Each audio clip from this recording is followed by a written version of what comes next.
This is episode 294 of That Shakespeare Life. That Shakespeare Life is supported by listeners just like you who sign up to be our patrons. Support the show and get insider looks at the making of That Shakespeare Life at patreon.com/That Shakespeare Life. Why just learn about Shakespeare history when you can experience it? Check out our library of hands-on history activity kits that coordinate with specific episodes of our show and with individual Shakespeare plays when you become a member of That Shakespeare Life. Sign up today to cook, play, and create your way through the life of William Shakespeare. You can sign up at CassidyCash.com/member and stay tuned after the episode for even more details. Hi, I'm Robin Ritchie of the Tewkesbury Mustard Company, and we make Tewkesbury mustard in the way that William Shakespeare would be very familiar. Another great method for studying the life of William Shakespeare includes listening to this. It's That Shakespeare Life with my friend Cassidy Cash.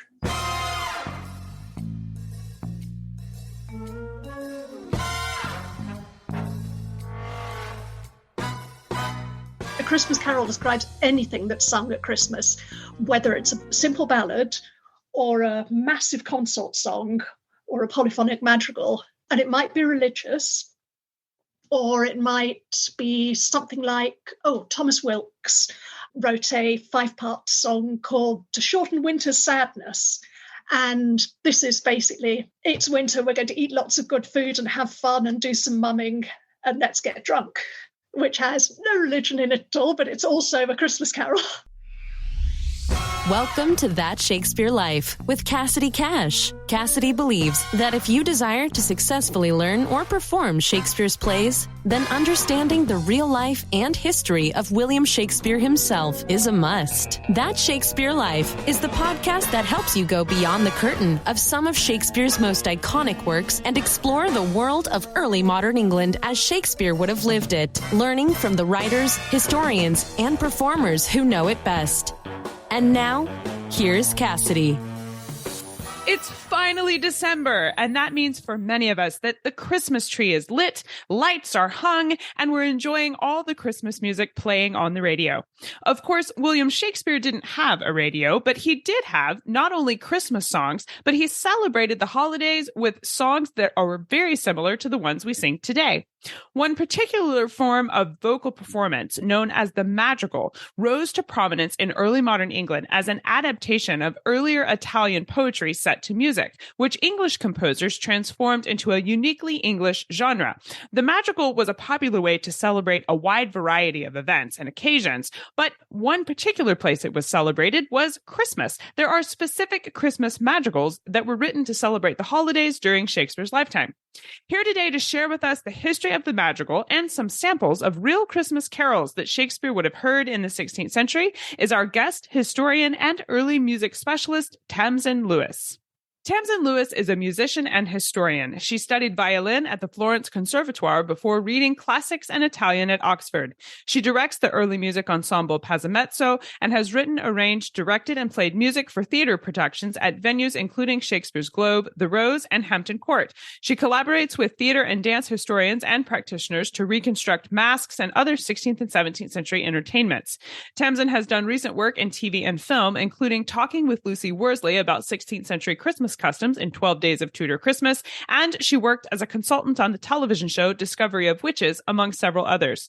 Tasmin is a fellow of the Royal Historical Society and an occasional lecturer on Renaissance music and art at the Courtauld Institute.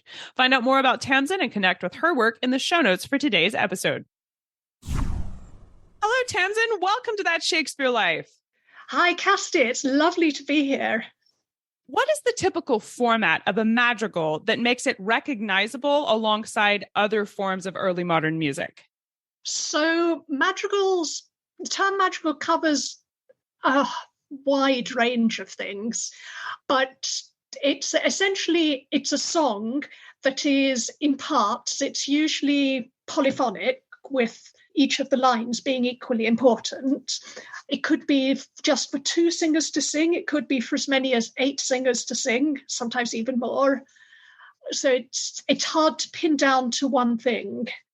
Madrigals, they're songs. They are songs sung in parts. Usually you would have just one person singing per voice, each person would have a part book with their own part in, but they couldn't see anyone else's, unlike today where we sing from scores where you can see what other people are doing.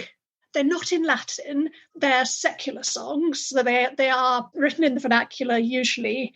The lyrics, they cover a wide range of things. They cover all the themes that you find in the Renaissance. So there are loads of love songs, and they're usually with a pastoral scene full of lovesick shepherds and shepherdesses. Also lots of stories from classical mythology, because that was very popular at the time. But there are lullabies, there are laments, and there are songs written for special occasions, for birthdays to honour the Queen or the King, and for weddings, lots of nice wedding songs, madrigals, and also holidays like Christmas, of course. The madrigals started in Italy and spread really throughout the Renaissance. Printing helped it spread faster before that, but often even then, you would go to someone's house, copy out the songbook that they had and take it away with you. And that's sometimes how different people learnt their madrigals. Yes, madrigals are songs sung in parts for pleasure rather than in a professional occasion, usually. They were occasionally religious, and although one usually thinks of madrigals as being just sung, they are actually, particularly as the period goes on, could be mixed voices and instruments. John Wilby, who is probably my favourite madrigal composer, in his second book of madrigals in 1609, he says, "These are apt both for viol and voice." So you can, and it basically means you can play some lines and sing some lines and mix it together. The music examples I'll give you throughout today will show this. Some will be just singing and some will have voices accompanied by instruments.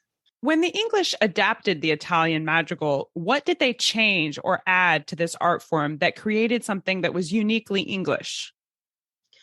So the thing about the English madrigal is we're really a generation behind, which isn't necessarily a bad thing in this case. The madrigal on the continent, in the Low Countries, in France, and in Italy, that's going from the 1530s.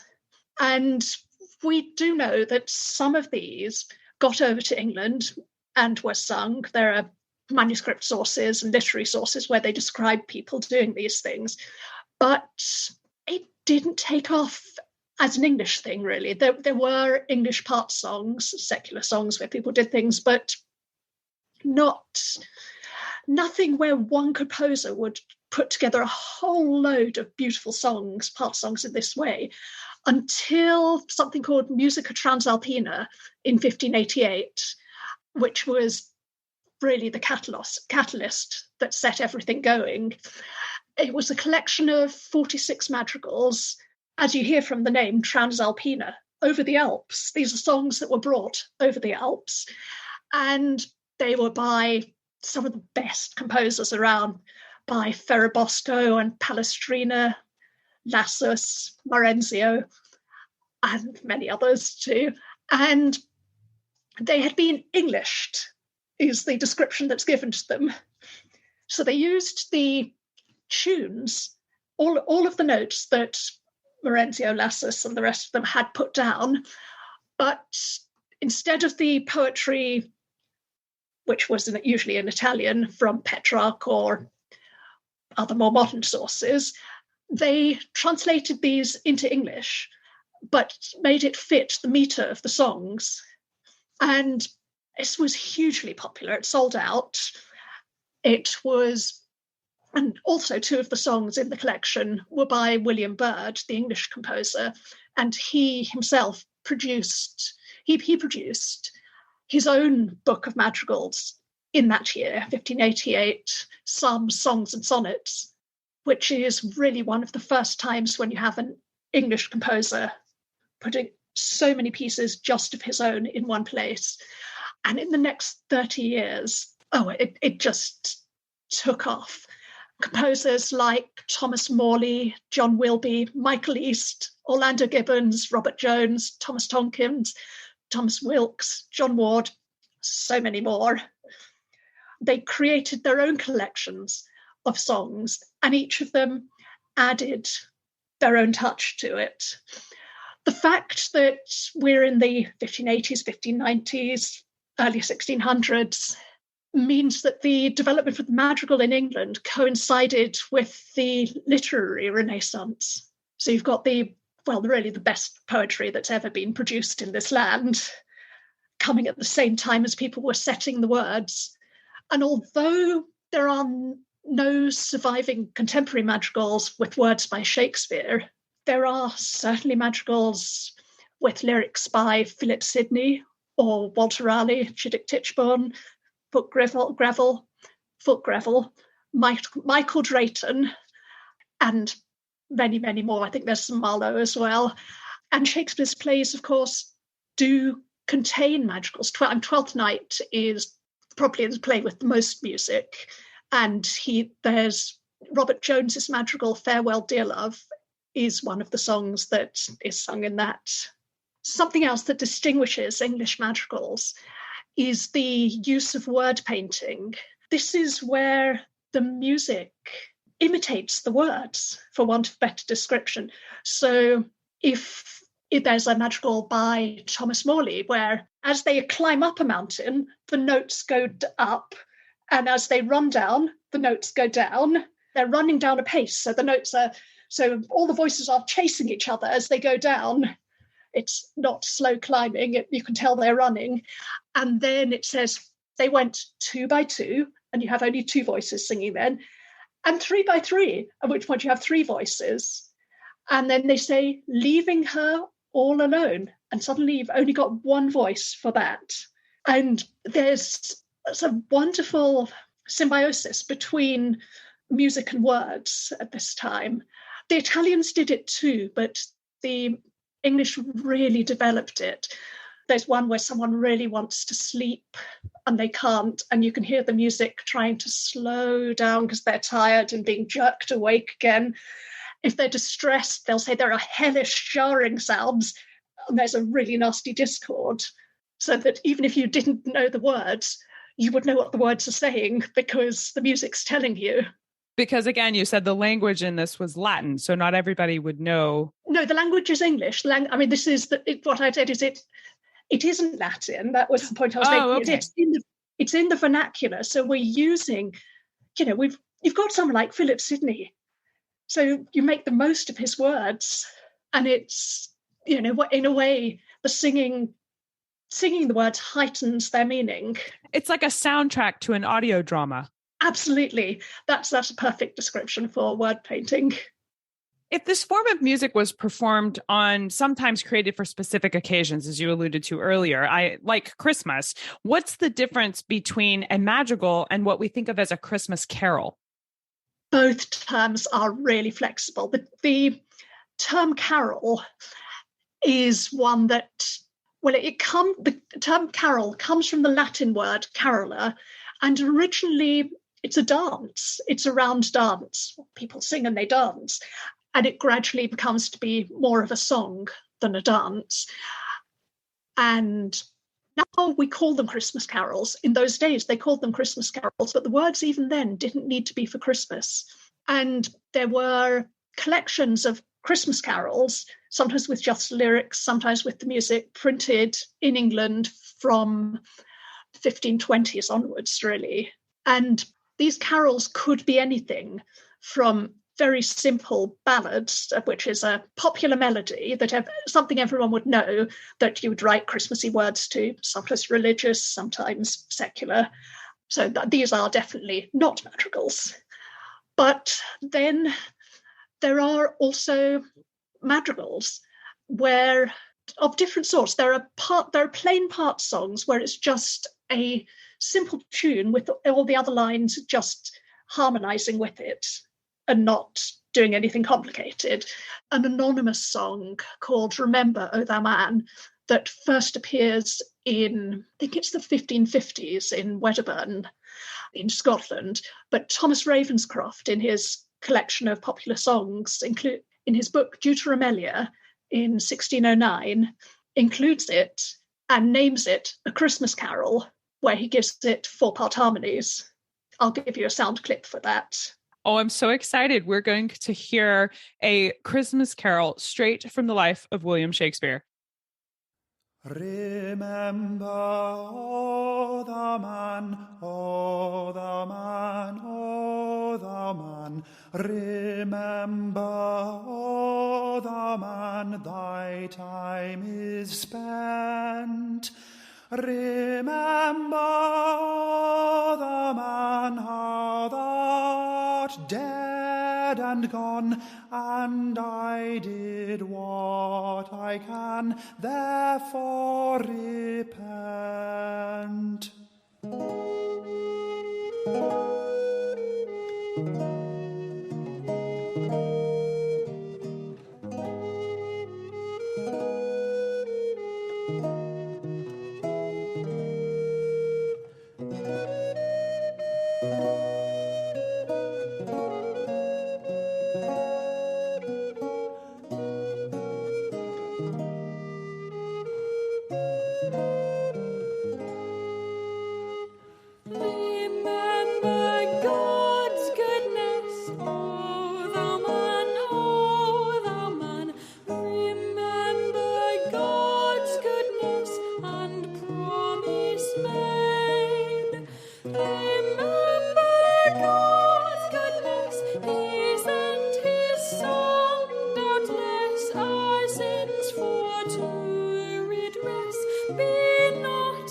And he definitely would have known that.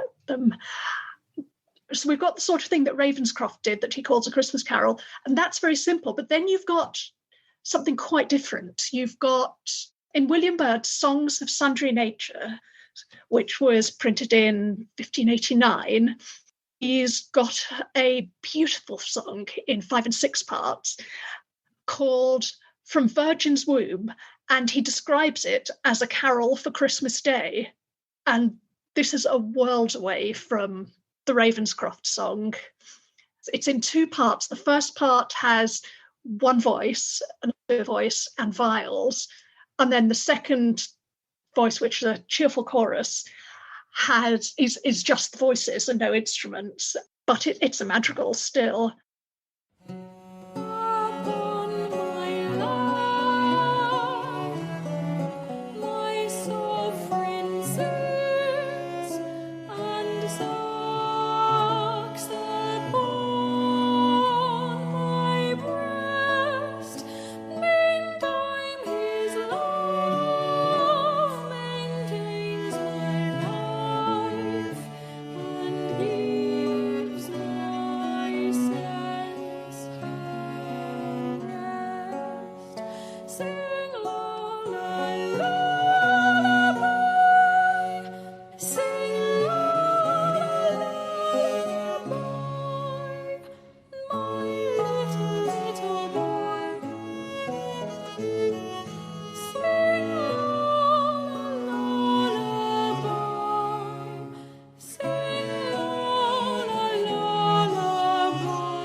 John Atty did a lovely one called Sweet Was the Song the Virgin Sang. Sweet,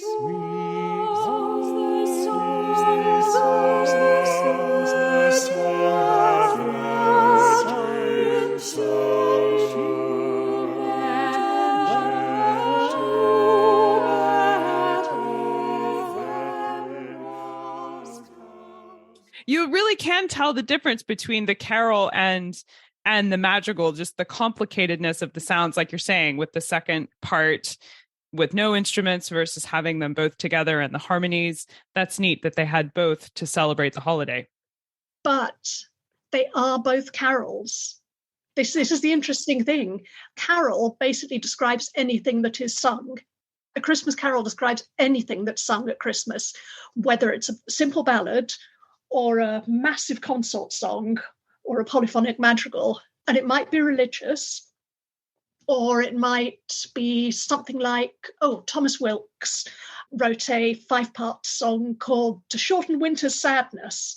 And this is basically, it's winter, we're going to eat lots of good food and have fun and do some mumming and let's get drunk, which has no religion in it at all, but it's also a Christmas carol.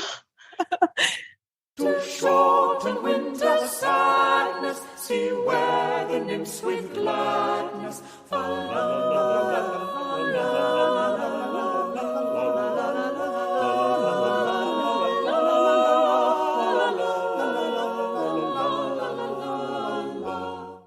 Well, that's very similar to what we have today. We have both for Christmas here, where, you think of songs like Jingle Bells, which isn't at all about anything religious, but then you have Oh Holy Night, it's about, the birth of Jesus. So I understand the tradition having both, and it's fun to think that Shakespeare had both during his life as well.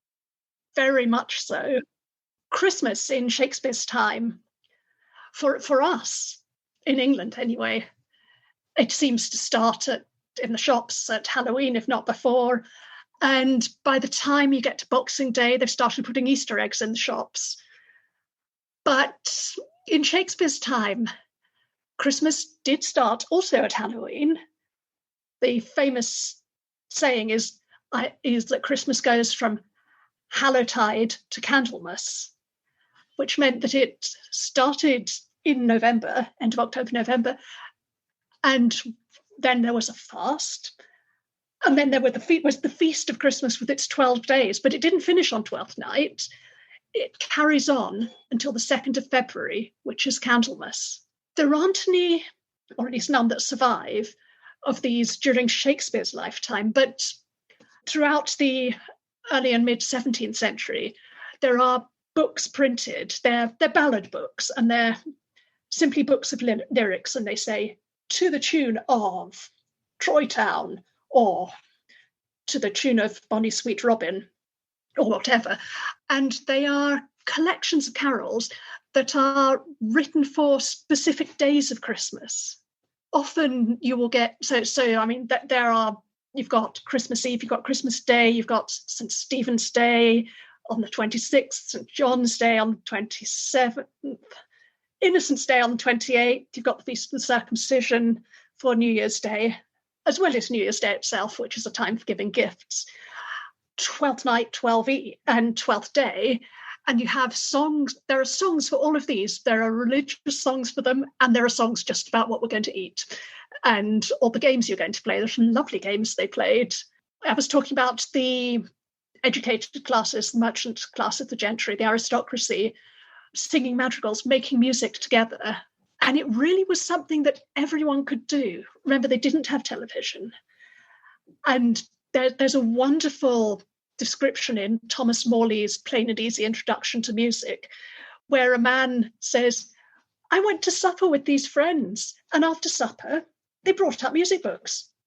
And they expected us all to be able to join in. They just gave me a part and said, sing it. And I couldn't do it. And everyone looked at me and wondered how I'd been brought up that I couldn't do this. So that's his reason for going to learn about music. But it's quite a good illustration of the way that people would just sit and sing madrigals after meals. It's a fun thing to do. Just as what you would do hanging out with your friends, a fun like Christmas party. I'd like to think we'd get everyone together, have a meal, and then we sing Christmas themed madrigals. Christmas themed madrigals, sometimes saucy ones, something, anything. Honestly, I think we should bring this tradition back. I like the sound of this. It's a great tradition. I'd be in favor of it coming back. There was an English madrigal school I read about. You can correct me if I'm calling this the wrong thing, but it existed from 1588 to 1627. So overlapping sort of the end of Shakespeare's life. And I was wondering if this school was a product of the madrigal's popularity that you said was booming during this time period in England, or if this was something else, or exactly what function did this have? Tell us more about it. So the term the English Madrigal School is something that's applied by later musicologists and historians to describe this amazing time. And it, we say 1627 because that is pretty much the end. I think Walter Porter does a lot in 1630, but it changes after that. So it wasn't like a building where people went and studied madrigals. This was just a phrase used to describe kind of the time period of intense interest and training. That's right. It's to describe the composers who were, to describe the work written and the composers who wrote such fine work. Well, I know we would love to learn more about madrigals and Christmas carols from Shakespeare's lifetime, because this has really been a fun look at them. And I wonder, as an expert in this topic, can you give us some recommendations for books or resources we should start with if maybe we're new to the history of madrigals? So to find madrigals themselves, I would go to the Petrucci Library, which is IMSLP. It's a wonderful website where they have scans of the original manuscripts and books so that you can look at what they looked like then. And if you want, sometimes they have modern arrangements too. For other modern arrangements of the madrigals, you can go to CPDL, the Choral Public Domain Library, where if you put in a composer, you can find, or if you put in the word madrigal, hundreds of things will come up for you. If you want it in print, Stainer and Bell have probably the best, the most comprehensive collection of English madrigals. They have a series of books called The English Madrigalists that goes in, must be at about 30 or 40 volumes by now. If you want to read about people, about music and its place in society, one book that I really like is Christopher Marsh's Music and Society in Early Modern England. These are excellent resources. I'm so excited to check these out. We will place links to these resources in the show notes for today's episode, so you can get the spelling of the titles and the authors all correct and go right where you need to be directly. So make sure you stay tuned for the URL for where to find those. Now, Tamsin, we ask everyone this next question here at That Shakespeare Life, and that's, what's the one book you would take with you on a deserted island? My friends in England tell me I'm supposed to allow you the complete works of Shakespeare and a copy of the Bible. So your choice would be in addition to those. It's a difficult one. There are so many authors I love, but to take just one of their books and none of the others, I think probably what I'd go for would be the multi-volume Oxford English Dictionary, because I really like words and etymologies, and 20-odd tomes of every possible meaning with its historical links will keep me busy for a while, I hope. I think that is a fabulous choice. And I don't think I've ever had anyone select that, but I do think it's a smart choice for your desert island selection. So what's next for you? What are you working on now that you're excited about? So I'm preparing 2 concert tours, one on Restoration England, music from the time of Charles II, which is lots of songs about chocolate and coffee and horse racing and the plague and Great Fire and things like that. And simultaneously, we're preparing a programme of Elizabethan music, looking at different aspects of Elizabethan life. We'll be playing that at Athelhampton House in Dorset later this year, and we'll probably record bits of it.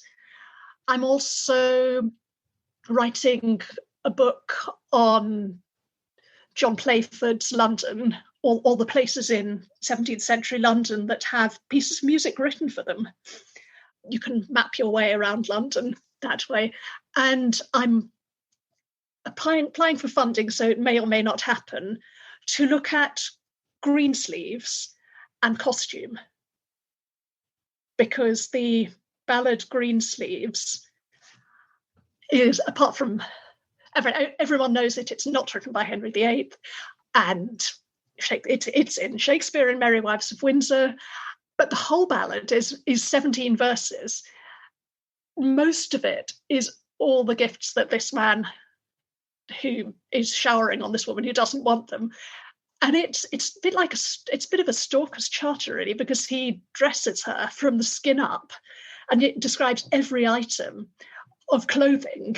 So as a costume resource on what people were wearing and how it's described, I find it fascinating, and I'm applying to Janet Arnold Fund to recreate the costume, to make a video to match the images and words.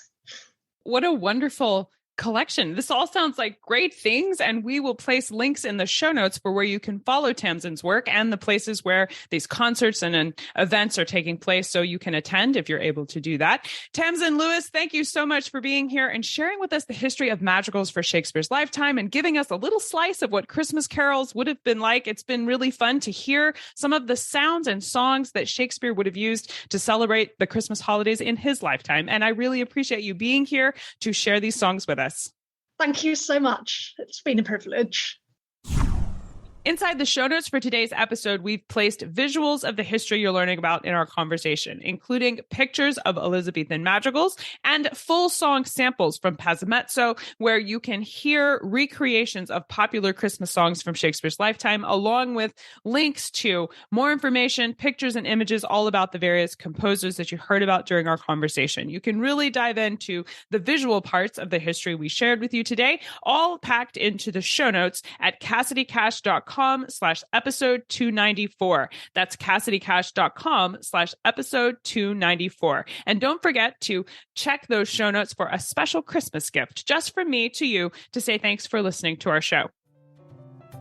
If you love exploring the life of William Shakespeare and want to try out a piece of the history you learn about here on the show each week, then consider becoming a member of That Shakespeare Life. Members get access to a library of hands-on history activity kits that coordinate not only with the specific episodes of our show, but they coordinate with specific Shakespeare plays, which makes it really easy to bring hands-on history right into your classroom and your study of Shakespeare's works. It's a great way to cook, play, and create your way through the life of William Shakespeare. Find out more and sign up today at CassidyCash.com/member. That's CassidyCash.com/member.